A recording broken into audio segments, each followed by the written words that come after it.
මෙරට සංචාරක කර්මාන්තය සහ විදෙස් ආයෝජන ක්ෂේත්‍රය සවිමත් කිරීමේ අරමුණින් කොළඹ ශ්‍රැංගලා හෝටලයේදී තෙදිනක් පුරා පවත්වන ලද ස්පයිස් සවුත් ඒෂියා 2025 වැඩසටහන අද නිමාවට පත් වුණා.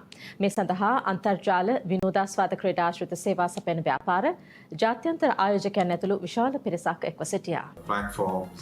There are multiple investments going on. So one of the reason why අපි ශ්‍රී ලංකාව දිහාවට යොමු වෙන්න ප්‍රධානතම හේතුව iGaming ක්ෂේත්‍රය ආශ්‍රිතව ශ්‍රී ලංකාවේ මතුවෙමින් තිබෙන නවම ප්‍රබෝධයයි. අපි විශ්වාස කරනවා නුදුරු අනාගතයේදීම ශ්‍රී ලංකාව තුළ අන්තර්ජාල ක්‍රීඩාවන් සහ ඒ සම්බන්ධ සේවාවන් පිළිබඳව හොඳ වෙළඳපළක් ඇතිවේවි කියලා.